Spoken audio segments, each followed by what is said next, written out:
Muy buenos días y muchísimas gracias por la invitación de estar aquí. Soy un fan del trabajo de Jove Solides y del esfuerzo que se hace en este congreso y a lo largo de todo el año y a lo largo de mucho tiempo para cambiar el modo en el que nuestra sociedad hablamos del otro o de la otra, ¿no? Y rompemos las barreras que muchas veces están en las raíces de estos fenómenos de los que estamos hablando ahora, ¿no? A los españoles nos encanta contarnos que no somos racistas o que somos menos racistas que el resto de los europeos, ¿no? Y cuando uno rasca un poco te das cuenta de que no sé si somos más o menos racistas que el resto de los europeos, pero tenemos un problema serio en nuestra sociedad. Yo creo que esto es algo que se identifica de una manera muy cotidiana digamos, para el conjunto de las personas racializadas o de origen extranjero, pero que tiene una manifestación particularmente preocupante en este ámbito de la islamofobia del que estamos hablando aquí, ¿no? En un estudio que la Fundación Por Causa colaboró y que realizó More in Common, una organización que surge a partir del asesinato de la eurodiputada Jo Cox en los últimos días del debate del Brexit. More in Common llega a la conclusión de que, bueno, el fenómeno del nacionalpopulismo, que en España tiene manifestaciones muy diferentes, pero que en el ámbito estatal está expresado sobre todo por Vox, no había logrado hacer mella, no había logrado anclar su discurso en el debate público en términos generales, salvo en un asunto, y era el tema de los niños extranjeros no acompañados. Ese acrónimo que se utiliza casi como un arma arrojadiza de los MENAs, ¿no? Y antes hacía referencia Mohamed a uno de los carteles que utilizó Vox, ¿no? La cuestión de la islamofobia está directamente vinculada a esto. Está directamente vinculado a algunas de las cosas que estamos viendo en nuestro país. El nacionalpopulismo entra en el debate público por puertas muy diferentes. Una vez que entra, despliega su caja de herramientas entera, que siempre incluye el racismo, siempre incluye la islamofobia, ¿no? Y eso, como se mencionaba en la mesa anterior, se está extendiendo también a una parte no solo de la izquierda, sino en general de los movimientos políticos, en fin, más razonables, en la izquierda y en la derecha, que están asumiendo la idea de que la religión musulmana es una amenaza existencial para el conjunto de la sociedad. Eso a veces se expresa de manera muy hipertrofiada, como el gran reemplazo, a veces se expresa de una manera mucho más cotidiana, en el modo en el que juzgamos las maneras en las que una persona reza, se viste o come, ¿no? Este asunto, en las últimas semanas, yo creo que se ha puesto particularmente de manifiesto con la comparación obscena que se ha producido con el debate del antisemitismo. Cualquiera de los que nos dedicamos a cuestiones de relaciones internacionales o tenemos una posición pública han volado las acusaciones de antisemitismo de una manera feroz. España, de nuevo, yo creo que es un país en donde la sensibilidad con el pueblo palestino yo creo que se ha manifestado de una manera más explícita. En otros países europeos, la simple posibilidad de abrir este debate supone la cancelación profesional y personal de una persona, no porque el antisemitismo no sea un problema, que es un problema muy serio y muy real, en países como Francia, por ejemplo, o en países como el Reino Unido. También en España podría ser un problema real, sino por la comparación obscena entre un fenómeno, que es un problema serio, pero que yo diría que miramos con una atención particular, y otro, el de la islamofobia, que simplemente pasa desapercibido para nuestras sociedades, ¿no? Yo argumentaría que el radicalismo religioso cristiano, que en este momento se podría hacer con el control de los Estados Unidos o que tiene una influencia de nuevo desproporcionada en algunos de los países de nuestro entorno, todavía en España en algunos casos, también es un problema muy grave que también pasa desapercibido en muchas ocasiones, ¿no? Bueno, los medios de comunicación conviven con ese dilema cotidiano. a veces son más o menos conscientes, pero conviven con ese dilema cotidiano, ¿no? Y las organizaciones preocupadas por el desafío de la islamofobia desarrollan herramientas para hacer esto. Todos hemos recibido en la bolsa que se nos ha entregado hoy el decálogo que ha producido Jove Solides en este sentido, que yo creo que es un decálogo que el hecho de que esas 10 recomendaciones sean evidentes no las hacen menos importantes, porque se ignoran de manera olímpica muchas veces en el modo en el que comunicamos y en el modo en el que participamos en la sociedad, ¿no? El Observatorio contra la Islamofobia cuenta con un material abundante de recursos para profesionales del periodismo, y si entráis en su página web podéis ver diferentes ejemplos, artículos académicos o ejemplos prácticos. Otras organizaciones como la nuestra, la Fundación Por Causa, desarrollamos materiales de lo que denominamos las nuevas narrativas, es decir, cómo producir narrativas que no respondan, no reaccionen a los discursos racistas o xenófobos, sino que los reemplacen, los sustituyan, ¿no? Y desarrollamos conceptos que son un poco flower power, pero que son poderosísimos, como las narrativas del amor, ¿no? Y yo creo que eso puede tener mucha importancia, ¿no? Me dice Jove Solides que esto tiene un efecto en los medios de comunicación. Yo no estoy tan seguro, pero vosotras lo conocéis mucho mejor, ¿no? El efecto que estas herramientas tienen, y yo creo que esta es una de las cuestiones que podemos hablar hoy, con una mesa que me quiero disculpar por adelantado, porque en nombre también de los ponentes, esto es lo que mis hijas denominan un campo de nabos, básicamente. Este es y no es habitual en este tiempo que haya una mesa compuesta exclusivamente de hombres, ¿no? Bueno, ha sido no tiene idea. Ha sido una combinación de factores. Una combinación de factores que, bueno, reflejan primero la sociedad que somos también, quién representa a los medios, pero en fin, los 6 que estamos aquí somos los primeros incomodados por este asunto, pero al mismo tiempo agradecidos por la invitación y reconociendo este pecadillo original. Confío en que tengamos una conversación y que participe todo el público, especialmente las mujeres, de una manera muy activa, ¿no? Bueno, a mi izquierda, presentando a quienes están aquí, ya ha mencionado sus nombres Buti, pero voy a decir simplemente dónde están. Javier Alfonso, que desde 2015 es director de Valencia Plaza y de la revista Plaza. Podéis mirar más detalles biográficos, creo, en la web, no me voy a entretener. Julián Jiménez, que es director de contenidos de la cadena SER en la Comunidad Valenciana. Adolf Beltrán, que es editor del diario.es, también en la Comunidad Valenciana. Okba Mohamed, que es cofundador de la revista Bainana, además de amigo y una de las estrellas periodísticas de este país. Espero que tengamos oportunidad de vernos aquí dentro de una década y que tú seas el ponente principal. Y Pau Ibars, que es coordinador del área de sociedad en Apunt Noticias. Así que con ellos, y hubiésemos querido tener también, por cierto, a Salvador Enguix, delegado de La Vanguardia de la Comunidad Valenciana, que finalmente no ha podido participar. Yo hubiese sido el 7º nabo, con lo cual esto hubiese... Pero en fin, les he propuesto que hagamos un diálogo y que esto sea una conversación, que no sea una sucesión de presentaciones, y en fin, yo voy a pinchar un poco les voy a pinchar un poco para que se expresen. No lo hemos dicho en la conversación que hemos tenido antes, pero nadie representa a nadie aquí más que su opinión estrictamente personal, y eso lo decimos por adelantado, ni la opinión de las organizaciones a las que pertenecemos, para que la conversación sea más informal, ¿no? Pero, Okba, me gustaría empezar contigo, si te parece, porque tienes, yo creo que, una mirada diferente a la que tenemos nosotros. ¿Por qué crees que tenemos un problema en los medios de comunicación con la islamofobia? ¿Un problema solo? ¿O unos problemas? Vale, a ver, antes de responder tu pregunta, Gonzalo, me gustaría leer un comentario que suele llegarme cada 3 o 4 días, que dice el comentario: como estamos en Congreso de Islamofobia, espero que algún día jamás que te contrate como su jefe de prensa y dejas de aprovecharte de la sociedad libre. Esto, bueno, no es lo más grave, porque han llegado a decirme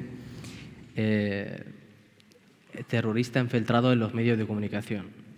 Recibo un montón de mensajes. Ese comentario me ha llegado a una noticia que publicó El País, el periódico, que yo lo he compartido, sobre la retirada de Israel de su embajadora de España. O sea, no es nada propaganda ni nada de eso, ¿no?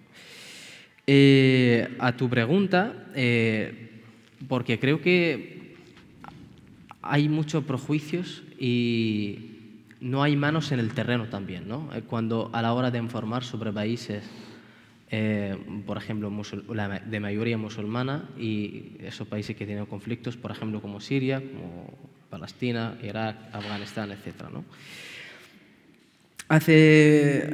En octubre, en Siria, la situación ha sido más intensa que otros meses. Había muchos bombardeos en la zona del noroeste de Siria y hubo varios masacres por estos bombardeos.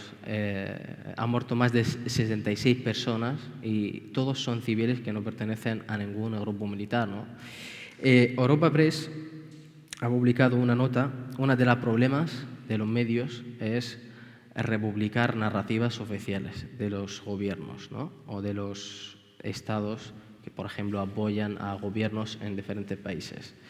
Europa Press ha publicado una nota citando un comandante ruso que está en Siria, que son los responsables de los bombardeos junto al régimen sirio, diciendo que los ataques han sido contra objetivos de grupos islamistas, ¿no? En el noroeste de Siria. O sea, sin mencionar ningún dato de que habían muerto civiles en esos ataques, y todos estos ataques han sido contra objetivos civiles, y eso no se ha mencionado, y son una nota de 3 párrafos. Y eso lo vemos en los medios todos los días, respecto a Gaza, por ejemplo, respecto a muchas situaciones en países que tienen conflictos. Cuando ocurrió el masacre del hospital de Al-Ahli en Gaza, por ejemplo, todos los medios, al principio, o sea, a última hora, Israel ataca al hospital, una masacre de 500 personas. Cuando Israel dijo, no, son misiles palestinos que cayeron por error al hospital. Entonces, todos los medios cambiando titulares, ¿no? Al principio, un ataque, y luego Israel dijo que es un ataque tal. Entonces, muchas veces no se averigua la información, no se meta más fuentes, o sea, no se cuenta historias a la hora de contar este tipo de situaciones. Y luego, o sea, podemos dar un montón de ejemplos, pero si queréis que sigo también, o sea, puedo... En febrero de este año ocurrió el terremoto de Siria y Turquía, ¿no? Primero quiero plantear una pregunta. ¿Allahu Akbar es algo que os asuste? ¿Os asuste? Allahu Akbar. Allahu Akbar es algo que os asuste. Sí. Lo que se grita cuando ya... No. Vale.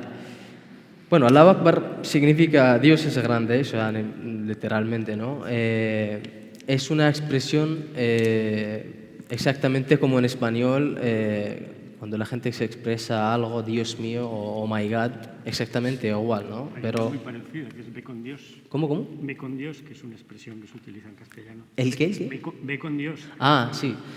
Bueno, pero ese Allahu Akbar, por ejemplo, siempre está vinculado al terrorismo, ¿no? De hecho, ese ejemplo que tengo, lo del terremoto, había una persona que estaba grabando un edificio, el edificio se cae por el terremoto, ¿no? Y esa persona, o sea, por el terror de la situación, grita Allahu Akbar en el vídeo.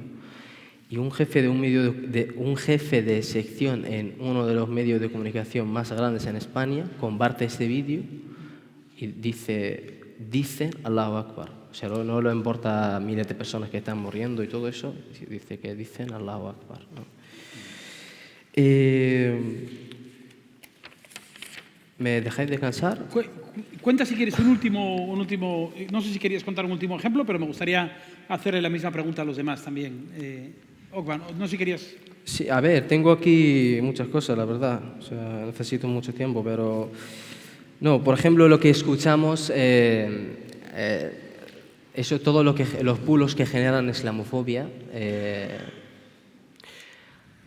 Por ejemplo, los migrantes vienen a Europa robar trabajo, islamizar, robar, violar, toda esa serie de cuestiones, ¿no? La Fundación Maldita hizo una encuesta a 2.000 personas para ver qué porcentaje de gente que han escuchado esto por primera vez o muchas veces o cuántas personas han votado de que esto es verdad, ¿no? El dato es preocupante porque, por ejemplo, de 2.000 personas, el 77% han dicho que lo han escuchado alguna vez. El 41% han dicho que lo han escuchado muchas veces y el 26% han votado que esto es verdad. Ya. Y luego, o sea, tengo varios ejemplos, Muy bien. pero... ¿Qué os parece a vosotros? No sé quién quiere intervenir. Estamos haciendo un diagnóstico un poco... No sé si compartís la idea de que tenemos un problema y cómo lo expresaríais vosotros. Adelante, Javier. Bueno, sí que yo creo que sí que tenemos un problema, pero es un problema de la sociedad, no solo de los medios de comunicación. España es un país de tradición, por llamarlo de alguna forma, islamófoba, igual que antisemita, igual que xenófoba. El mundo es xenófobo en general, es decir, la xenofobia no es más que el miedo al extraño, y el extraño puede ser alguien que tenga una religión distinta, que tenga un color distinto, que sea de una minoría, simplemente una minoría, porque no se puede decir que las personas que profesan el Islam en España sean de fuera. Es decir, habrá muchos de fuera, pero el Islam en España está desde hace muchos siglos, muchísimos siglos, por lo tanto son españoles, o muchos son españoles. Entonces, simplemente en este caso es una minoría dentro de un país de tradición católica. ¿Qué pasa? Que ¿cuál es el papel de los medios de comunicación? Los medios de comunicación somos personas, lo hacemos, las noticias lo elaboramos personas y no somos robots. Tenemos nuestros prejuicios, nuestros vicios y nuestras ideologías, ¿no? Entonces, yo diría que los medios de comunicación en España se pueden dividir en dos partes, en este sentido hablo, que son los que intentamos que no caer en estas fobias, en este caso hablamos de la islamofobia, y los que no lo intentan e incluso lo promueven. Y desgraciadamente en España están proliferando, gracias a que ahora es muy fácil montar un medio de comunicación, bastante barato en el sentido de que es fácil, es barato, con pocas personas, está YouTube, está medio de comunicación por llamarle de alguna forma, medio de difusión, ¿no? En las redes sociales, y entonces pues han proliferado los medios, por llamarlos así, o los canales por los que se distribuye un discurso de odio y de ataque a estas personas. No ayuda, ha puesto el ejemplo de la guerra. A ver, yo en la guerra, en el ejemplo que has puesto de una guerra, en la guerra todo son mentiras. Es decir, se compra la versión de Israel, los medios compran la versión de Israel, pero también compran la versión del gobierno de Gaza, que es de Hamas, que es el que dice que hay 500 muertos, que no está comprobado por... Inicialmente esa noticia, cuando sale la noticia, es a los 5 minutos de hacerse el bombardeo y ya sale la cifra de 500 muertos. Entonces, en la guerra todo es propaganda y todo es difusión y es muy complicado, para los medios de comunicación es muy complicado discernir de la verdad de la mentira. Pero en lo que no es la guerra, sí que es verdad que hay más posibilidades. Entonces, no ayuda, es verdad que no ayuda a este intento que tenemos los periodistas, por así decirlo, serios, o que nos tomamos en serio la profesión, de evitar la islamofobia, el hecho de que haya determinados grupos terroristas que se atribuyen ellos que lo hacen en nombre de una religión. Claro, entonces eso hace que para los que quieren atacar el Islam sea muy fácil hacerlo porque enseguida relacionan y todo el Islam es terrorismo, ¿no? Y para los que no, pues es complicado porque al final tienes que separar muy bien. Y yo, si quieres, hablaremos un poco de cómo hacerlo, ¿no? Pero yo creo que un poco la idea es que yo creo que la mayoría de los medios serios, los grandes, intentamos no caer en eso dentro de las posibilidades y dentro de nuestros medios, pero hay una parte, y incluso por poner una guinda a esto que estoy diciendo, yo creo que pecamos, los medios de comunicación también pecamos de mucho respeto a la libertad de expresión. De manera que quizá deberíamos nosotros, hablo de nosotros porque yo me considero que todos los que estamos aquí somos medios serios, quizá deberíamos nosotros ser más críticos con los medios que no se lo toman en serio. Pero como está esta cosa de la libertad de expresión, normalmente los medios no nos atacamos entre nosotros, en ese sentido. Criticamos a Vox, criticamos a los partidos, criticamos a las asociaciones que son racistas, islamófobas, pero no, digamos que los medios como que pasamos un poco de criticarnos entre nosotros, ¿no? Está claro. Yo, si me permitís... Adolfo, sí, no os preocupes. Vale, empieza tú si quieres, Julián. Sí, no, yo, por ampliar lo de Javier y añadir ideas nuevas, comparto la idea de que la inmensa mayoría de los medios de comunicación generalistas son serios y lógicamente, entre sus quehaceres no está la agitación, ¿no?, de discursos islamófobos. Pero la realidad, que también es la pregunta, es que quizá hay todavía algunos elementos sutiles de islamofobia, porque no se puede evitar. Formamos parte de una sociedad, como decía Javier, en el que todavía hay cierto racismo. No es un racismo a lo mejor activo, eso es para las minorías más agitadas, los populismos, pero sí que a lo mejor hay cierto racismo en general sutil, y eso a veces se traslada también al quehacer, de forma inconsciente, yo creo, en el quehacer de los periodistas. En la redacción de una noticia, destacar en la primera frase o en un subtítulo, en una imagen, destacar el origen de un asesino o presunto asesino, es una de las prácticas que yo sigo observando todavía en los medios de comunicación, y no es necesario, no es relevante decir la nacionalidad o el origen de un agresor o de un asesino, ¿no? Y, por desgracia, esta semana he leído alguna información en la que se destacaba el origen del asesino de Fátima, ¿no?, en Sagunto, ¿no? Y todavía hay que hacer ese ejercicio de, oye, esa información es relevante para que esté en la primera frase de un titular o de una información. Pues a lo mejor no. Y eso es sutil y quieras o no, anima al discurso subyacente del lector, ¿no?, que puede caer en la tentación de decir, mira, fíjate de dónde es, y si es que no me extraña, ¿no? Esa es una de las ideas que quería lanzar. Y la otra también la avanzaba Javier. Tenemos un problema muy serio en los medios de comunicación generalistas, y es que estamos perdiendo el terreno de la credibilidad frente a las nuevas generaciones. Las redes sociales, por desgracia, mencionadas YouTube, Twitter, Instagram, están ocupando mucho de ese espacio informativo que ocupábamos antes tradicionalmente, ¿no? Es una pelea diaria que tenemos, ¿no? Y el problema es que las nuevas generaciones, la gente joven, la inmensa mayoría, no todas, no podemos generalizar, dan patente de corso a lo que se dice en las redes sociales y se compran todos los discursos que se difunden a través de las redes sociales. Discursos que a lo mejor no están en la prensa generalista, no forman parte de la agenda, ¿no? Y esos discursos se compran y son capaces de incentivar, como por ejemplo, la creencia de que detrás de un asesinato en Dublín hay un señor de origen argelino. Y eso, multiplicado por 10, por 100, por 1000, provoca pues lo que conocíamos hace muy poco, esos altercados en Dublín, todos alimentados, insisto, por una información falsa, no contrastada, en el que es posible que no haya un sesgo periodístico, no haya un trabajo profesional periodístico, y esa es la verdadera amenaza. Y no estoy tampoco huyendo de la responsabilidad que tenemos como medios de comunicación, que yo creo que podremos seguir hablando. No, pero más reconociendo adelante. vuestra limitación también en ese... Sí. Adolfo, querías intervenir tú antes.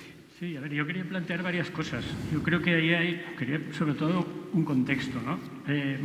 Antes se ha hecho aquí una intervención muy interesante sobre la desmemoria que hay sobre la presencia islámica en nuestra historia, que tiene que ver, yo creo que con una visión, y eso a veces no sé, puede resultar polémico, con una concepción de España.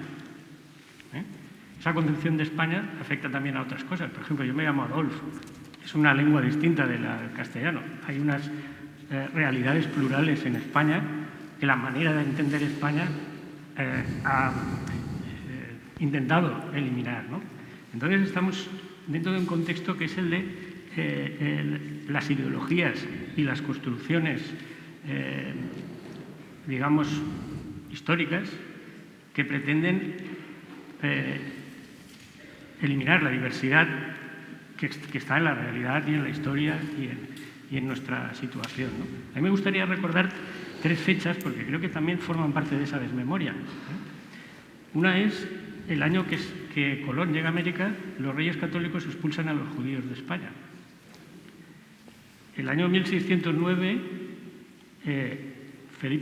con Felipe III se expulsa a los moriscos de España. Y a inicios del 18, concretamente en el verano de 1749, con el rey Fernando VI, un señor que fue marqués de la Ensenada, fundador de la Guardia Civil, cuerpo de la Guardia Civil, hace una redada para expulsar a todos los gitanos de España. Se detuvo en un día a 9.000 gitanos, al final no se les expulsó porque pero era la intención. Lo digo porque de eso se habla poco, de esos episodios ignominiosos de la historia también hay una desmemoria. Es decir, que hay una doble desmemoria, una sobre el hecho de que muchas de las construcciones que damos por hechas, la idea de España eran naturales y no obedecen a una negación de unas diversidades, y este otro elemento. A mí me gustaría eso destacarlo. La segunda cuestión es que todos estos temas de los que hablamos, en el fondo tienen que ver con lo mismo. Es decir, no queremos gente distinta de nosotros porque pone en cuestión esta construcción que hemos hecho de lo que somos, de nuestra identidad y de esta cosa de los patriotismos y toda esta manera de enfocar el mundo, ¿no? Yo creo que ahí hay no sé cómo calificarlo, ¿no? Hay como una trampa, que es un mito, que es el mito de la invasión, ¿no? Es el miedo a la invasión, que es lo que se vende en el racismo, en la xenofobia, en la islamofobia, que es vienen a invadirnos. Para que esa invasión sea negativa tienen que ser un peligro, ¿no? ¿Y ese peligro cuál es? Pues, todo el tema del terrorismo ha sido un elemento, pero que es un elemento muy grave. Tú has puesto algunos ejemplos de esa manipulación de esas historias. Sí, de hecho, si me permite, apoyar en esto, en otro ejemplo. Por ejemplo, en Francia hace unos meses hubo un atentado en la ciudad de Nancy. Y el autor de ese atentado era sirio. Y al principio hay algunos medios, y yo conozco a periodistas que son conocidos en el mundo periodístico español, que han puesto un ataque yihadista.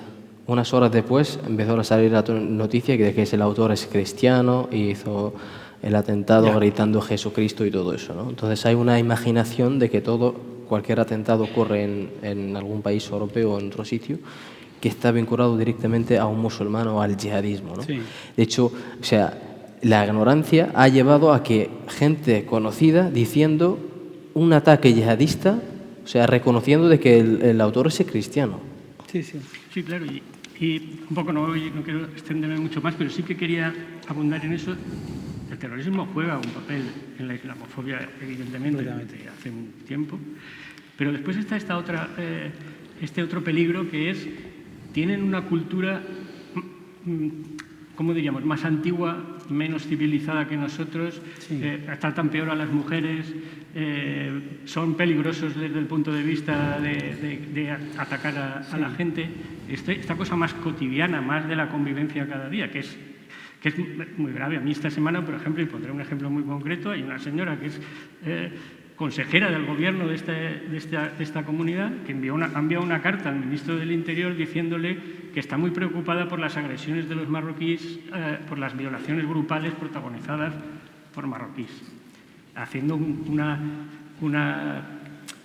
utilización completamente perversa de lo que es la realidad, porque ahí se produce un elemento en el que los medios jugamos un papel muy importante, que es este programa que tú hablabas antes de la extrema derecha, que es solo existe la violencia machista que a ellos les interesa, que es la violencia que protagonizan los inmigrantes, no existe la otra, porque la niegan explícitamente. La violencia machista no existe, ¿no? Solo existe cuando son Está claro. extranjeros o cuando son gente de inmigrantes los que la protagonizan, ¿no? Y ahí sí que jugamos un papel.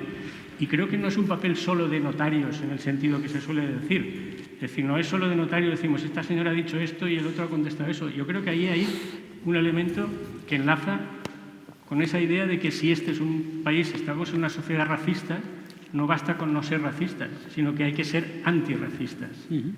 Y el enfoque desde los medios, desde el punto de vista mío y del medio para el que trabajo, es una cierta militancia antirracista. Es decir, a la gente que sostiene estas cosas no la podemos normalizar o tratar como un componente más normal del debate democrático, sino que son un peligro para la existencia de ese debate. Y una fórmula para...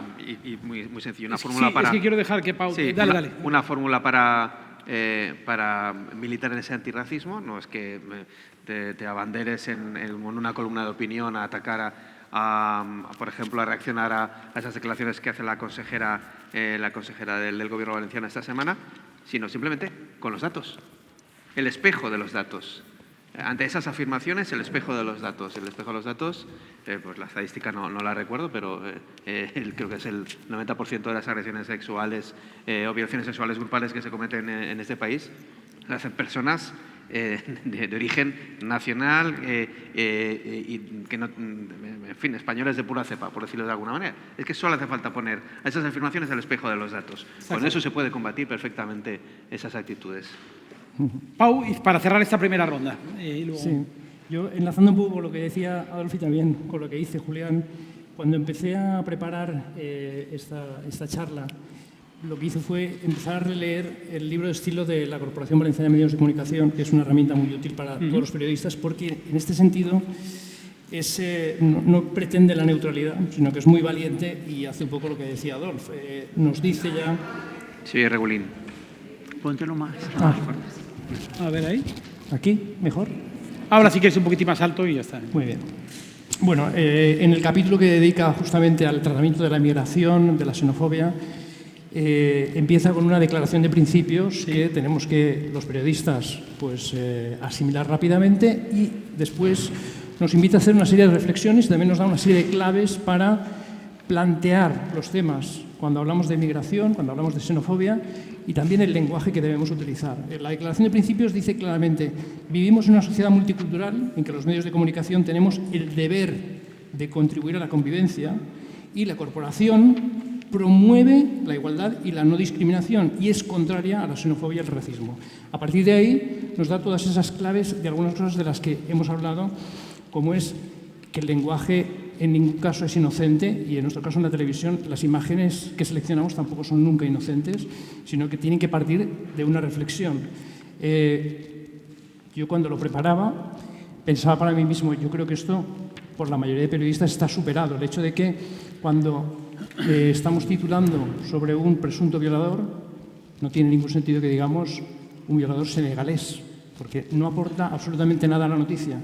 Sin embargo, en estos días, desde que empecé a preparar esta charla, me he encontrado con 3 noticias en 3 medios diferentes, uno de ellos una agencia de noticias absolutamente prestigiosa, y en los 3 casos se mencionaba en el titular la nacionalidad, la procedencia o la religión del presunto delincuente. Algo que yo pensaba que estaba absolutamente superado por los periodistas, y veo que efectivamente tenemos un problema cuando nos seguimos encontrando con esto en el mismo titular, ya no en el cuerpo de la información, o ya no de una forma sutil diciendo, no voy a decir su religión, pero voy a decir que se llama Abdul, y de esta manera, de forma indirecta, lo estoy dejando caer.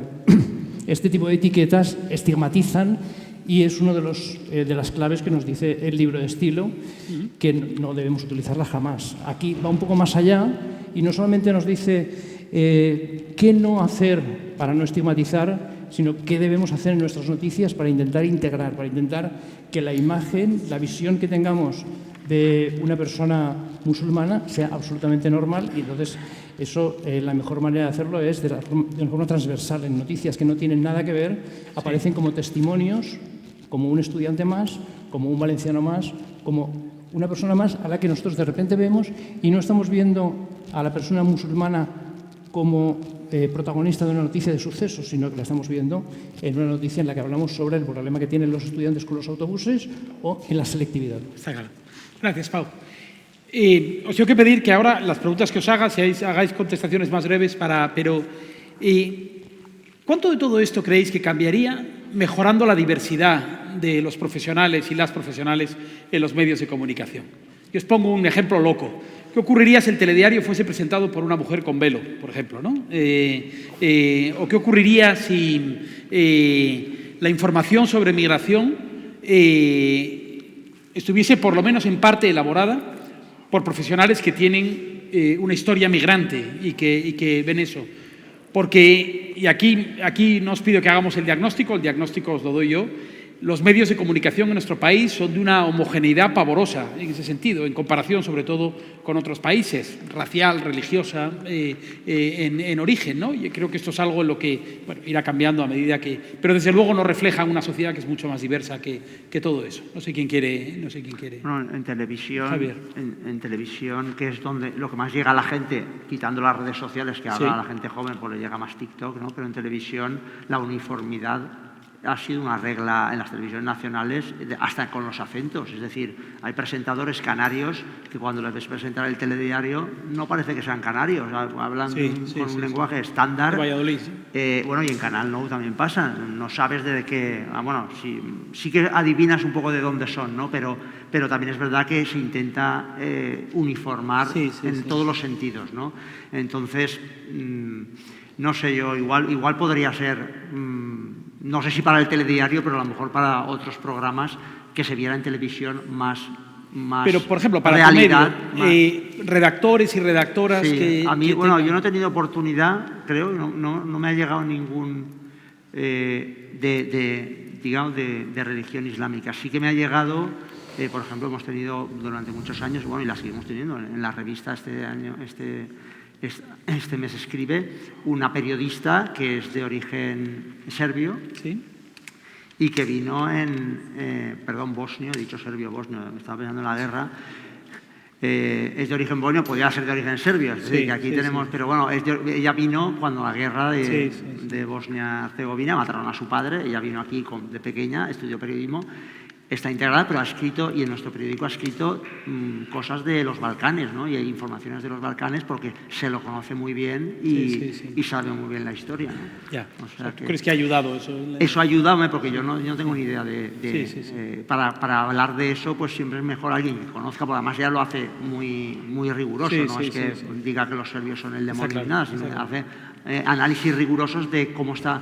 De hecho, hizo uno a los 30 años de la guerra, de cómo había quedado, 25 años de la guerra, de cómo había quedado, cómo estaba el país entonces, ¿no? Está claro. ¿Qué os parece? ¿Tenéis alguna opinión sobre eso? Yo, la verdad, no hace falta que todo el mundo opine, si no queréis. O sea, que yo puedo... Yo lo veo muy interesante. Por lo mismo que te decía de las noticias transversales, pues es otra forma de integrar absolutamente. En el momento en que tú ves a una persona haciendo un speech con una indumentaria que te permite ver que de forma absolutamente igual que otra te puede contar una noticia, pues tú ya lo estás integrando y estás viendo una normalidad que es lo ideal, creo yo, ver todas las culturas que tienen algo que nos aportan, pero que no tiene por qué ser de entrada rechazado.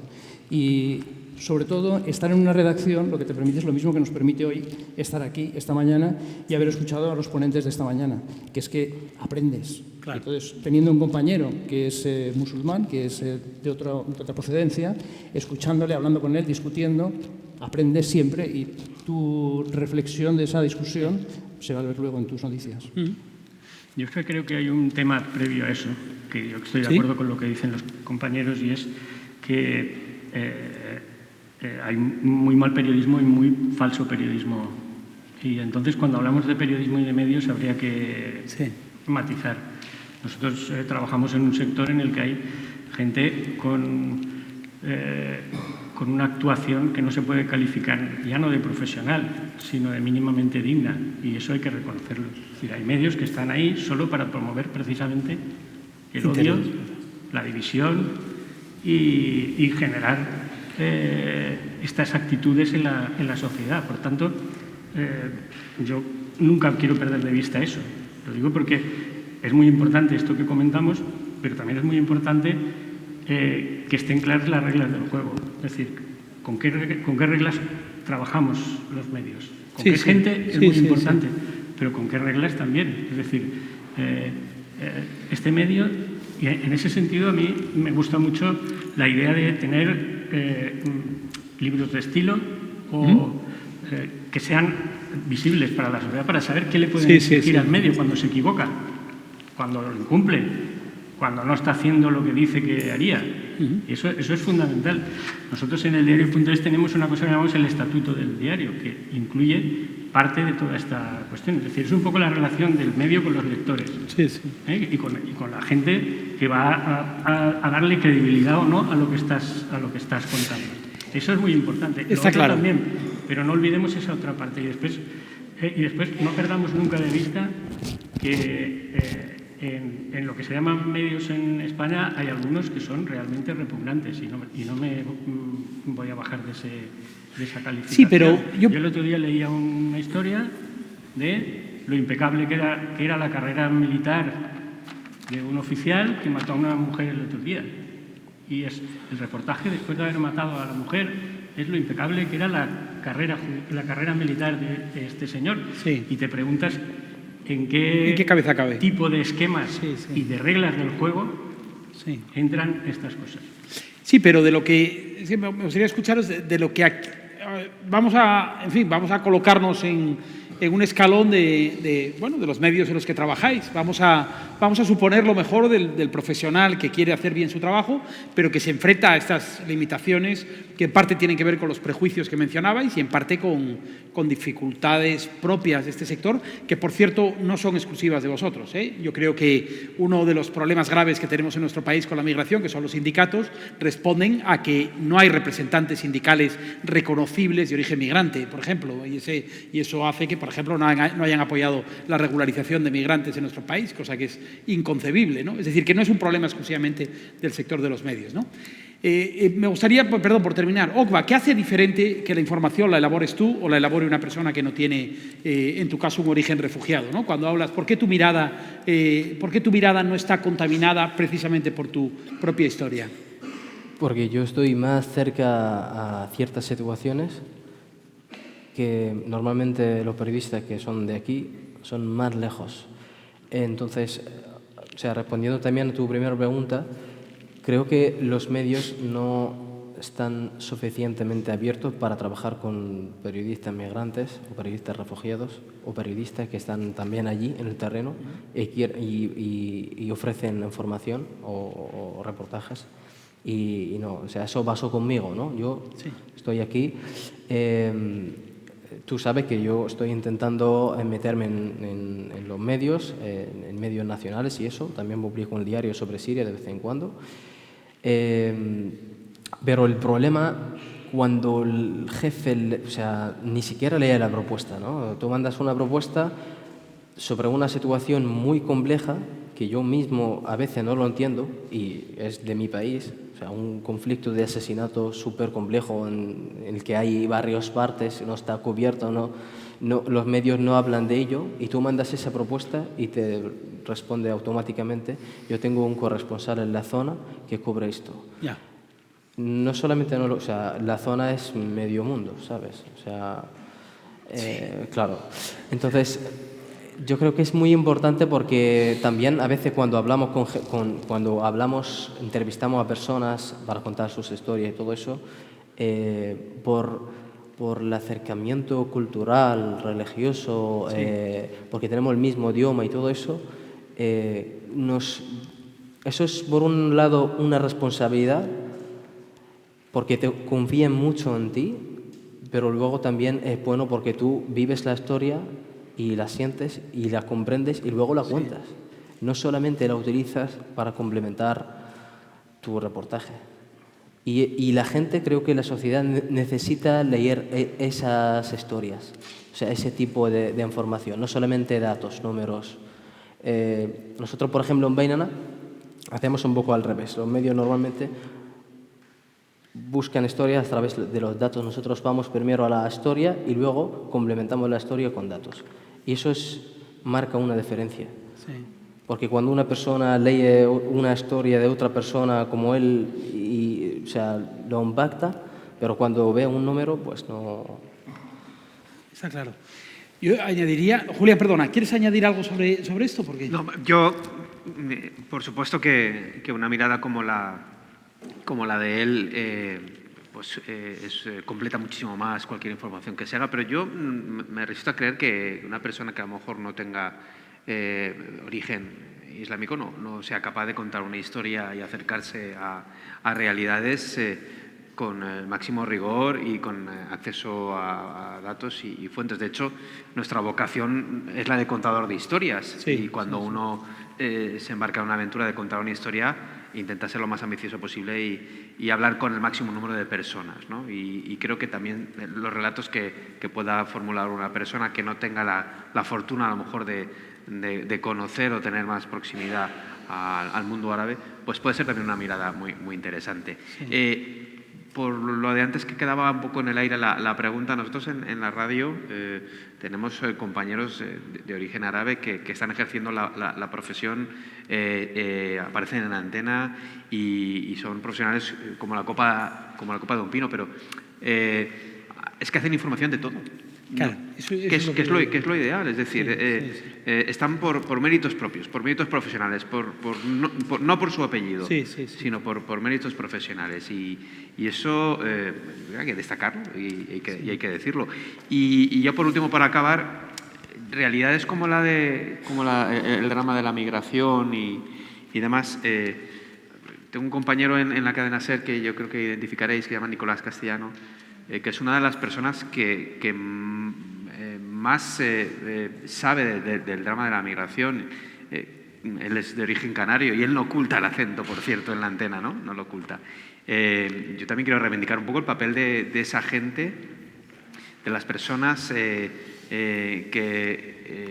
se acercan a esas realidades desde una cultura que a lo mejor no es la norteafricana o la magrebí o el drama del norte de África en general, y que acaba especializándose y que acaba ofreciendo una mirada muy particular desde el conocimiento, que eso también creo que es digno de destacar. Pero esto que acabas de decir, fíjate, del mismo modo que estamos describiendo la islamofobia como un fenómeno que impregna todos los aspectos de la vida, yo creo que es muy relevante la idea de que quien tiene una sensibilidad particular debe hablar de todos los aspectos relevantes de la vida. No tiene que ser el periodista o la periodista musulmana hablando exclusivamente de migración o de cuestiones que afectan. Es decir, se trata de hablar de gastronomía, de cultura, claro, cualquier cuestión. Yo creo que eso tiene valor, pero seguimos teniendo el desafío de la falta de diversidad en las redacciones. Y yo creo que ese es un hecho, ¿no? Porque quiero asegurarme de que tenemos un rato largo para las intervenciones del público, pero sí me gustaría dedicarle un ratín a las soluciones, ¿no? Pau, tú te has ido a los fundamentos y yo creo que eso tiene un valor enorme. Aquí no hace falta en ocasiones reinventar la rueda. Hay libros de estilo que se han hecho con mucho cuidado y que son el resultado también de un proceso de reflexión que trata de adaptar el periodismo a su tiempo, y tú has explicado muy bien, pues por ejemplo, ese tipo las recomendaciones que hace el libro de estilo en este sentido, ¿no? No sé si podríais dar ejemplos de las cosas que o bien hacen vuestros medios o vosotros mismos, o os gustaría hacer, habéis visto que os inspiren precisamente para hacer frente a este desafío. Nosotros hemos interiorizado ya, incluso hablo ya a nivel redacción de Valencia, y además de forma supernatural. Fijaos que, bueno, esto es el ABC, ¿no? Pero ya no hablamos de inmigrantes, hablamos de migrantes, ¿no? Que hay un ejercicio de querer manifestar o expresar de retirar o de restar ese elemento inconsciente, a lo mejor negativo, que lleva la palabra migrantes, migraciones, migrantes. Eso es un primer ejercicio, a lo mejor, que hemos interiorizado. Luego, por supuesto, el tema de la nacionalidad, en el caso de sucesos, asesinatos, crímenes, robos, etcétera, ¿no? Que es el ejemplo que ponía también Pau antes, ¿no? Eso también lo hemos interiorizado. Y La siguiente fase es la respuesta por activismo que decía Adolf, antirracista, la respuesta con datos, el espejo del que yo os hablaba antes, ante, por desgracia ahora cada vez más habituales en la política valenciana, mensajes que deslizan racismo, islamofobia, incluso odio, Sí. ¿vale? Con algunos ejemplos claros. Pues ponerlos en evidencia, ¿no? Esa es la responsabilidad, por cierto, que tenemos los medios de comunicación, ¿no? De llamar la atención sobre las cosas, que no le salga gratis, ¿no? A Sí. esa declaración más o menos afortunada de un político o una política. ¿En la cadena SER habéis recibido algún tipo de formación específica en relación, por ejemplo, con el tratamiento de Nosotros, la información que tiene que ver con el Islam? no, eso es una de las cosas que quedan pendientes de hacer. Hemos recibido formación con temas relacionados con medio ambiente, con violencia machista. En este caso concreto no, pero tenemos un libro de estilo, tanto la cadena SER como el diario El País también lo tiene, lo sabes. El manual de estilo del País es uno de los primeros, por no decir el primero que salió en España, en el que se abordaban este tipo de temas, y nosotros tenemos en la SER también un libro de estilo que aborda estas cosas. Pero es verdad, es una de las cuestiones, ¿no? El reciclaje del profesional, la formación permanente, porque es que es un mundo cambiante. Es que la realidad de cuando hicimos el libro de estilo de la SER hace 10 años no es la misma que la realidad actual. Entonces, conviene reciclarse. Más ideas. Adolfo. Hay otros recursos que son, por ejemplo, aquí tenemos una organización de periodistas, que es la Unión de Periodistas Valencianos, Sí. que publica manuales para tratar estos temas a los medios y los pone a disposición de los medios. Quiero decir que muchas veces no es necesario que sea un diario o un medio de comunicación en concreto, sino que el sector puede tener a su disposición recursos Sí. de este tipo. Yo, por lo que afecta al diario.es, en nuestro estatuto está recogido el espíritu, que es, os leo, el diario.es pondrá especial foco informativo en la gestión de las fronteras, pero también en el resto de derivadas políticas, socioeconómicas y demográficas de la inmigración, usando como referencia el derecho internacional. Nuestra sociedad debe poner fin a la vulneración sistemática de derechos humanos, a la violencia y a la deshumanización que históricamente han acompañado a un fenómeno básico para la evolución de nuestro mundo. El auge de un nuevo discurso racista y xenófobo nos obliga como periodistas a estar alerta contra los bulos, contra la criminalización y contra la instrumentalización política del miedo al otro. Ese es un poco el criterio. Ahí, entusiasmo de los lectores y las lectoras del diario. Javier, Pau, Ocva, en soluciones. Yo sí que quería comentar, como os decía antes, el libro de estilo nuestro, el de Apunt, es muy valiente y habla de muchas claves. Sin embargo, cuando hoy he leído este decálogo, he visto algo que falta añadir en ese libro de estilo, pese a que nos da muchísimas claves sobre cómo tratar en las noticias fenómenos como la migración, la xenofobia. Pero aquí se habla de que los periodistas necesitamos conocer mejor el Islam. Y yo creo que es algo que, en general, no nos han enseñado a conocer el Islam y a entender. Y cuanto más se aprende, creo que es más fácil explicar o contextualizar noticias y, sobre todo, no cometer errores que puedes cometer simplemente pues, con toda tu buena fe, pero simplemente por desconocimiento. Completamente. Sí, igual a lo mejor incluso eso aplicado a la educación, al sistema educativo español, podría ser también una solución, ¿no? Porque lógicamente nosotros debemos de una enseñanza, de una educación y tanto para el periodista que al final tiene que relatar historias y contarlas, como también a la gente en general que tiene que leerlas y tiene que leer esas historias, sería muy interesante a lo mejor revisar la historiografía de este país. Totalmente. Y reivindicar pues algunas cosas que pasaron durante muchos siglos en este país, que parecen, como decía Adolfo, pues olvidadas, ¿no? Y eso se ha hablado, de hecho, esta mañana de cómo toda esa parte de la historia en la que España pues, tuvo una cultura islámica, a nosotros no nos la han enseñado como lo que decía Felipe, en el colegio. antes, o sea, intervenir. eso ha sido borrado con muy mala fe, absolutamente. Hay un revisionismo histórico brutal, muy agresivo. Sí. Javier, ¿querías decir algo sobre esta parte? No, bueno, nosotros somos un periódico pequeño, no tenemos libro de estilo, nos hemos guiado habitualmente por el del País, que es un poco la referencia de todo esto, y en cuestiones ortográficas antes por el de la agencia EFE y ahora por Fundeu, que vamos, que la tenemos ahí. Pero yo sí que... a los redactores, que por cierto, las nuevas generaciones de redactores vienen bien enseñados de la facultad, es decir, yo creo que en la facultad de periodismo sí que se enseña a cuidar el lenguaje, porque yo incido sobre todo en la redacción en que hay que cuidar sobre todo el lenguaje, hay que utilizar las palabras con propiedad, es decir, yo creo que las palabras pierden muchas veces su sentido por distintas causas, es decir, ahora todo es un genocidio, ahora todo es fascismo, ahora, es decir, que muchas veces ahora casi todo es terrorismo, es decir, un simple asesinato se califica ya como terrorismo.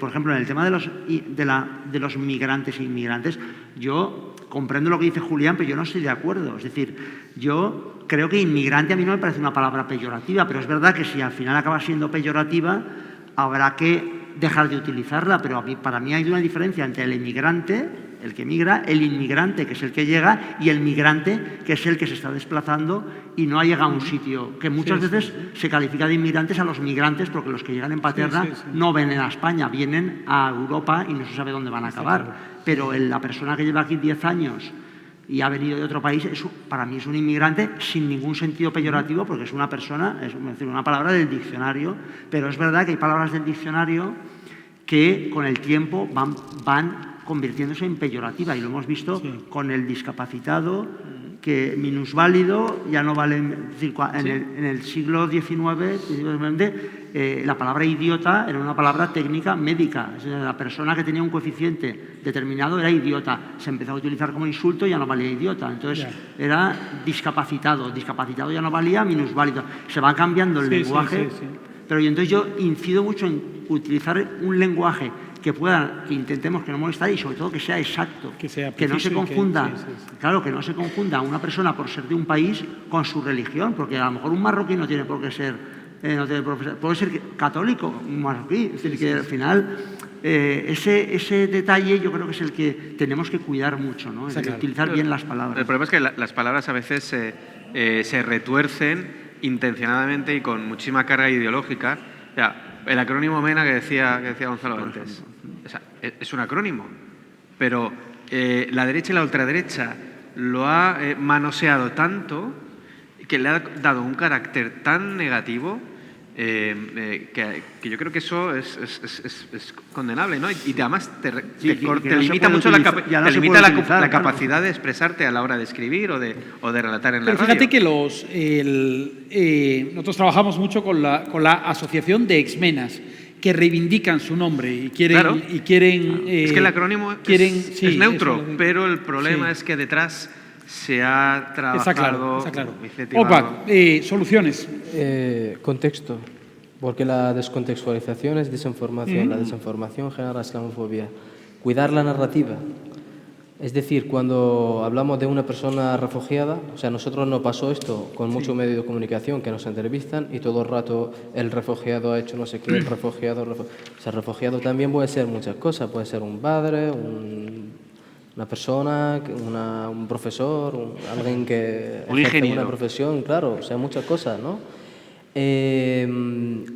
Y por último, bueno, eso, sensiblemente. Está claro. Bueno, de todas formas han ido saliendo bastantes soluciones Nos quedan 20 minutos porque hemos hecho el compromiso de terminar a las 12 en punto y me gustaría utilizarlos para salir corriendo. Muy bien. Otro congreso. Sí. Que no se alarguen en la pregunta porque si no... Ya. Sí, me está recordando Javier algo muy, muy cierto. Os pediría que sean preguntas y no homilías, o sea que vamos a tomar un par de ellas.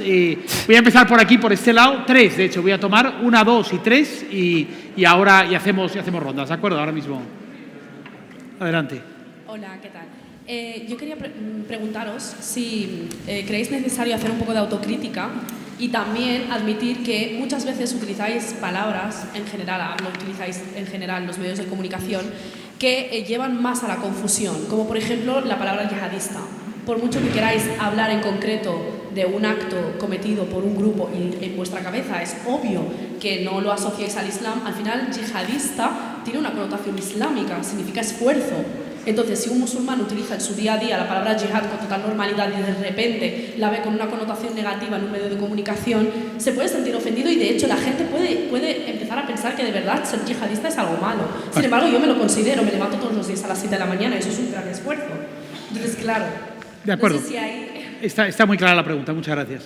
Detrás, justo detrás. Hola, buenos días. Yo quiero aportar un poquito el resultado el contenido de los medios de comunicación. Es el resultado, bueno, de unos puntos que voy a aportar. Primer punto es el punto desde la perspectiva histórica, que tiene unos conceptos que tiene perfil dicotomía, que el Islam como apertura aquí en España y también como conquista. Porque el Islam, por ejemplo, nosotros en el mundo árabe, que se han empezado desde las tribus muy pequeñas tribus ¿cómo se llama? En la península arábica, y se ha propagado en todo donde está hasta hoy en día. Entonces, en España, por ejemplo, todavía esta noción de conquista, mientras el Islam es una apertura. Claro, y esta apertura ha venido no con la violencia. Claro, las primeras, por ejemplo, en el caso de Argelia, No, perdone, si le tengo que pedir, perdone, no quiero ser maleducado, pero que hagan, yo creo que su argumento, la primera cuestión queda muy clara. Vale. Bueno, la segunda es la relación con el Islam y migración. Por ejemplo, los inmigrantes reflejan como si fuera es el espejo del Islam, y eso no es verdad. La segunda tiene relación la islamofobia con el modelo de sociedad. Cuando la sociedad es individualista, es de Dios, cuando el Islam tiene otra concepción, modelo de sociedad que tiene otra de aglomerar a todos los colectivos, etc. Bueno, no me habéis dejado para explicarlo bien, pero bueno, gracias. Perdone, esto, gracias. Bueno, a ver, un par de ellas aquí detrás. Sí. Aquí hay. Sí, aquí mismo y detrás.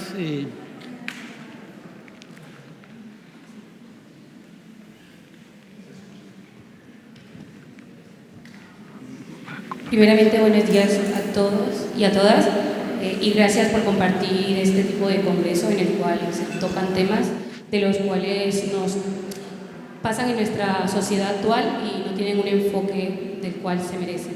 En cuanto a la inmigración, creo que el enfoque sería cambiar ese concepto de inmigrante, porque inmigrante es todo aquel que sale de su país y reside en otro país.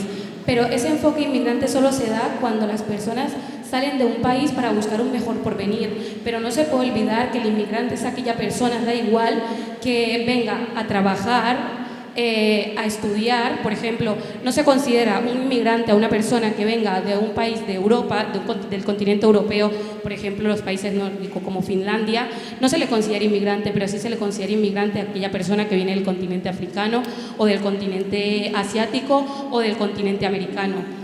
Y por otra parte, en cuanto a la cuestión, Paul ha hablado sobre la cercanía de las personas cuando es interculturalidad, que me parece un enfoque realmente positivo. Yo también compartía lo mismo contigo, creía que la inmigración podía cambiar el enfoque a que se erradique el racismo, la xenofobia o incluso la islamofobia, pero en este punto de mi vida creo que no es así, porque incluso al tener parejas interraciales y el poder compartir todos aquellos conocimientos de la interculturalidad, vemos que las tasas de racismo, xenofobia e islamofobia aumentan. Creo que principalmente si en un diálogo no hay comprensión y conocimiento, esto jamás se va a erradicar. Y creo que lo importante es comprender, porque por mucho que, un ejemplo clarísimo, como americana, se le llama solo americana al norteamericano, al de Estados Unidos, pero si yo digo que soy americana por ser colombiana, se me excluye. Pero si una persona no comprende que americano es aquel que reside en ese continente, pues no se va a sacar ese enfoque. De acuerdo, muchas gracias. Y una última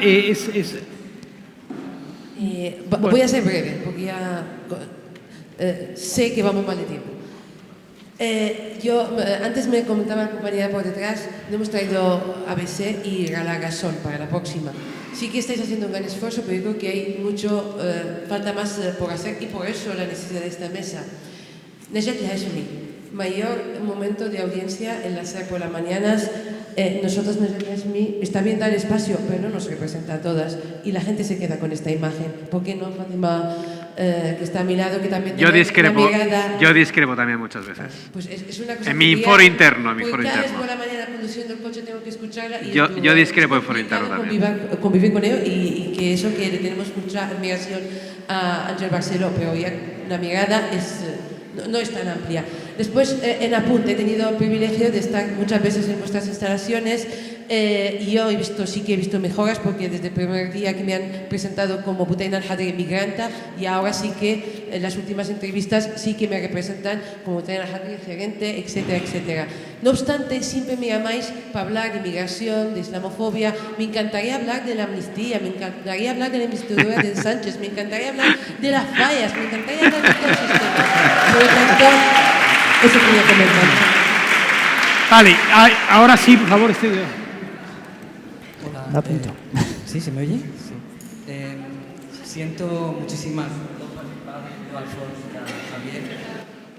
Tienes que hablar un poquitín más alto, sí. Siento muchísima tristeza el reconocer lo de que efectivamente España pueda ser racista, pero sí que me gustaría decir al respecto que la complejidad de España es muy grande. De hecho, hemos sido los creadores de Europa, hemos sido los creadores de la cultura islámica y, por otra parte, también se nos ha prohibido completamente nuestra cultura al haber confundido lo árabe y lo oriental con lo musulmán. Lo que quiero decir con esto es que soy valenciano, vengo de Denia y que no sé de dónde me viene el aire, porque tengo una cultura que no me corresponde, introducida por los cristianos y por la erradicación de una cultura oriental que va desapareciendo. Gracias. Muchas gracias.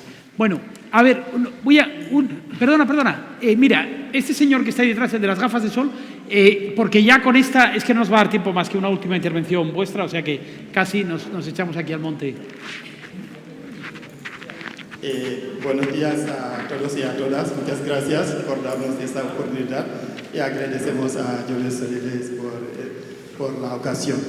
Mi pregunta va hacia efectivamente los medios de comunicación respecto a lo que ha dicho Julia, que le escuché ayer y lo vuelvo a escuchar hoy sobre la declaración de Elisa Núñez de la carta que ha enviado a Madagascar. Entonces, es verdad que los medios de comunicación tienen derecho a informar, pero creo o pregunto si realmente hay noticias que hace falta informar, sino censurar.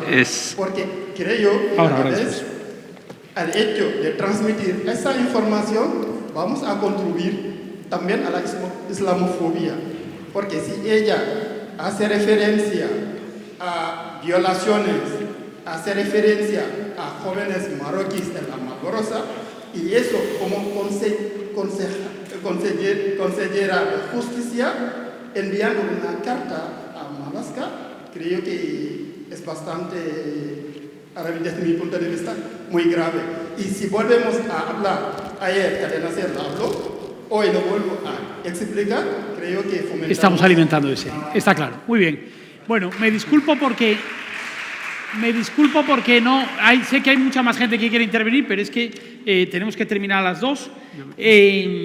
Autocrítica, por ejemplo, en el uso de la palabra yihad o yihadismo, perspectiva histórica, Islam y migraciones, islamismo y modelo de sociedad. Yo creo que es una pregunta también muy interesante. La compañera también hablaba de quiénes son los migrantes. No hemos tenido oportunidad de hablar, por ejemplo, de por qué 500.000 de sirios son una amenaza existencial y 7 millones de ucranianos han sido acogidos alegremente por Europa, lo cual habla mucho de todo lo que Europa puede hacer cuando le da la gana, ¿no? Porque la clave es comprender, no vale simplemente la diversidad, hay que hacer un ejercicio activo en la pregunta de si debemos informar sobre todo, si se debe informar sobre todo y en qué medida estamos alimentando. Y luego, no era una pregunta, pero Buti quiere hablar de las fallas y ese era. Así que os voy a dar una ronda final y terminamos a las 2. ¿De acuerdo, Javier? Sí, decir, como tengo que ir. Bueno, yo me he apuntado unas cuantas cuestiones. Autocrítica, por supuesto, yo creo que la hemos hecho y si no ha quedado clara, yo hago la autocrítica y digo, en los medios hacemos lo que podemos y seguramente seguimos cayendo en vicios que tienen que ser corregidos y que intentamos corregir. Yo creo que es importante, primero, reconocer que cometemos errores y, segundo, que intentamos no cometerlos. Yo creo que eso es importante. Respecto a la parte, lo que ha dicho de los inmigrantes, toda la razón. Es decir, que hay una cosa que yo desde hace años me sorprende, que es que los inmigrantes, o sea, una persona que lleva aquí 15 años marroquí o siria es inmigrante y un británico es residente. Es decir, o expatriado, ¿no? Que me encanta residentes se les llama. Entonces, es decir, y al final vienen de fuera los dos, ¿no? Sí. Pero bueno, es algo que es verdad que está puesto en el... es de uso común y que es una cosa que hay que corregir, evidentemente. Después, yo creo que discrepar... a veces, esto que voy a decir es un poco complejo de explicar, pero yo creo que el hecho de que se considere, que hablemos de esto que estamos considerando, del respeto al Islam, no quiere decir que no se pueda discrepar o criticar algunas cuestiones, porque a veces hay un victimismo en la sociedad, en todos los sectores de la sociedad, de colectivos generalmente atacados, hablo de homosexuales, hablo de mujeres, hablo de extranjeros o determinados extranjeros y hablo de personas que profesan el Islam o que profesan el judaísmo u otra religión.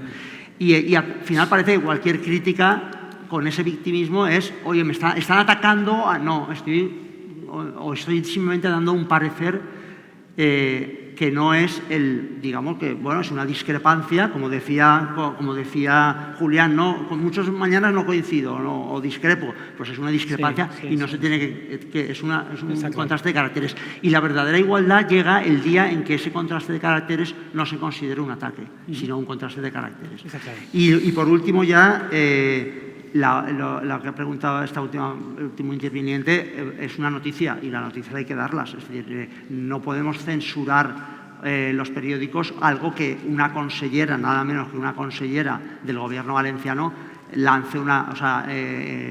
mande una carta como esa, de ese tono y de ese nivel bajo, al ministro del Interior. Yo creo que la solución no es no dar la noticia, la solución es dar la noticia y dar las críticas a esa noticia, claro, y el contexto, claro. Empezando por esto último, es un debate muy interesante en cualquier caso el que plantea de dar difusión, dar publicidad a ese tipo de afirmaciones, ayudan a la causa, esa es la pregunta. Nosotros ese debate nos lo hemos hecho y reconozco en la redacción que a veces lo aplicamos con determinadas declaraciones de no darle más pábulo, ¿no? Pero fijaos, la decisión o la solución a esto es, sí, contarlo, por supuesto recoger las críticas, porque creo que contándolo la gente queda en evidencia, ¿no? Para ver si me entendéis, ¿no? El personaje se queda en evidencia. Y además también genera, yo creo que de alguna manera una especie de provocación en el oyente, en nuestro caso, ¿no? En el lector, en el caso de ellos o en el telespectadores, ¿no? Genera también una especie de sacudida, ¿no? Que también viene de vez en cuando bien para despertar a veces las conciencias, ¿no?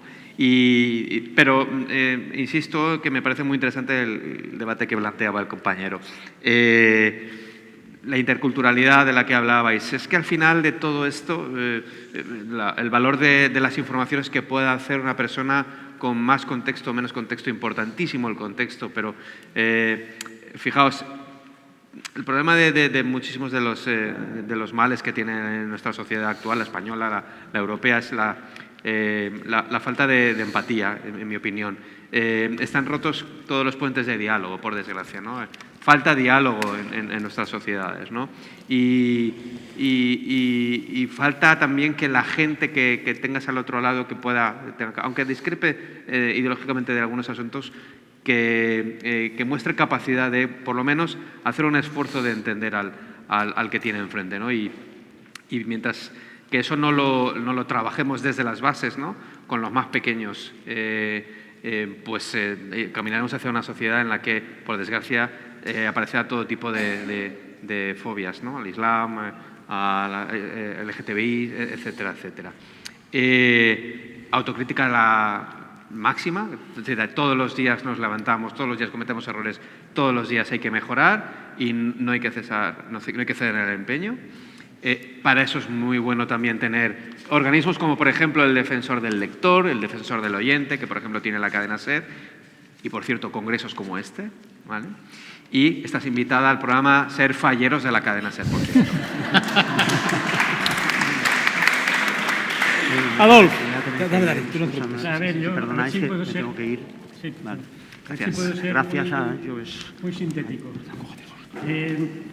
Los reyes católicos no fundaron la nación española.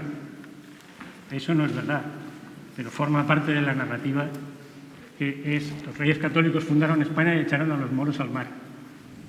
Esa es la narrativa, que es falso, absolutamente falso. Uno, porque la nación española, si lo fundaron los reyes católicos, porque en el siglo XVIII hubo una guerra y se eliminaron los fueros, por ejemplo, de aquí, que era la Constitución de aquí. Es decir, es mucho más complicada la historia que eso. Y entonces hay en cambio un movimiento de recopilación de esto de la reconquista, la conquista y la reconquista, como si esto fuese propiedad desde los tiempos no se sabe cuándo, de alguien, ¿no? Es decir, aquí estuvo, Al-Ándalus existió durante 8 siglos prácticamente. Es decir, ¿de quién era esto? Es que lo habían ocupado, no, perdón, esto no, la historia no es así, esto es una falsedad monumental y abunda en algo que Nelson Mandela decía, y es no se nace racista, a odiar se aprende y también se desaprende. Es decir, por tanto, la batalla cultural y educativa es fundamental para tumbar todas estas cosas. En los medios algo tenemos que decir en esto y en no reproducir esquemas que están acumulando más y más tópicos y prejuicios sobre ese tema, ¿no? Una segunda cuestión es la migración. La migración es un tema que daría para muchos congresos, porque tiene muchas vertientes. En definitiva, si nos miramos bien, todos somos migrantes, todos hemos sido inmigrantes. Los valencianos en el año 56 o 57 hubo aquí una helada brutal que no se podía comer porque no había... y emigraron a Alemania, a Suiza, a Europa. Algunos se quedaron, la mayoría volvieron. Porque las migraciones tienen estas cosas. Alguien emigra a la fuerza y con la aspiración de poder volver a su tierra o acaba quedándose en otro terreno. Entonces, creo que ese tema es también muy importante tratarlo con esa con naturalidad. Es como si nosotros fuésemos, es que además es especialmente ridículo en el caso de los españoles, ¿no? Porque aquí los gallegos que emigraron a América, a todas partes de América, y valencianos a Estados Unidos en concreto, hubo una inmigración muy importante en su momento. Y a veces oyes a algunos líderes políticos y mediáticos que hablan como si fuésemos un país de estos que practicaron la colonización no sé, aludiendo al imperio español, ¿no? Pero bueno, eso es otra cuestión, ¿no?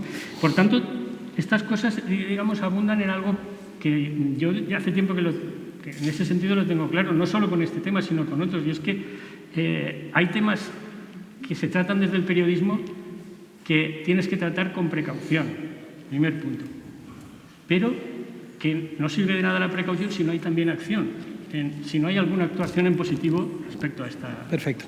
Gracias, Adolfo. ¿Oca? Yo tengo preguntas más que respuestas, así que lo dejo. Pues yo creo que un periodista pues, tiene que tener siempre espíritu crítico, consigo mismo el primero, y entonces tiene que aprender respecto al yihadismo, por ejemplo, que identificamos con el integrismo, creo que es por falta de cultura. Entonces, se soluciona aprendiendo y también comprendiendo. En esa voluntad de aprender y de comprender cada día, yo creo que es una cosa de las más bonitas que tiene el periodismo, y creo que la mayoría de periodistas queremos aprender y comprender para poder hablar un poco mejor de cada tema. Y hablaré con la jefa de cultura para que hables de las fallas. Muy bien, bueno, pues les agradezco muchísimo su atención y su interés. Os agradezco mucho, en fin, que os hayáis puesto a tiro en este diálogo.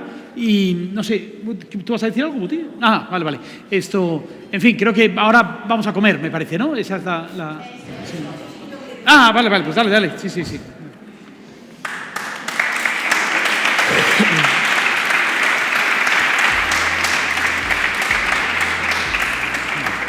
Bueno, muchas gracias a todos por ese interesantísimo debate. Como se comentó antes, bueno, no sé quién lo había comentado, que hoy en día pues las redes sociales pues están ganándole terreno a los medios de comunicación cotidianos, pero habéis visto el interés, las ganas de preguntar. Yo creo que sí que aún tenéis mucho poder, y ese poder lo queremos tener como aliados, no solamente para las personas musulmanes, sino para la sociedad española en general.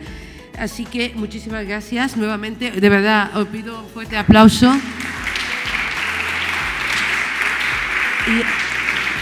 Y ahora sí, antes de irnos a comer, un par de recordatorios para que tengamos una tercera edición de ese congreso. Es fundamental contar con el feedback de todos y todas para seguir mejorando. Por lo tanto, hay una encuesta que podéis adquirir con ella a través del código QR.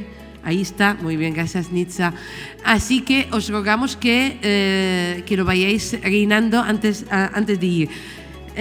Otro tema es que volvamos aquí a las 4 de la tarde para entrar en el tercer y último bloque, que es el de actuar, donde vamos a conocer iniciativas de la sociedad civil aquí en España y en la Comunidad Valenciana para seguir luchando contra la islamofobia. Así que solamente me queda deciros que necesito a Javi, está por aquí, muy bien. En el marco de lo que estamos haciendo desde Jovesólides, aparte del Congreso de Islamofobia, tenemos otros proyectos como en colaboración con otros socios, que es No da igual. Yo creo que hoy, más que nunca, ha quedado que no da igual ser pasivos hacia la islamofobia.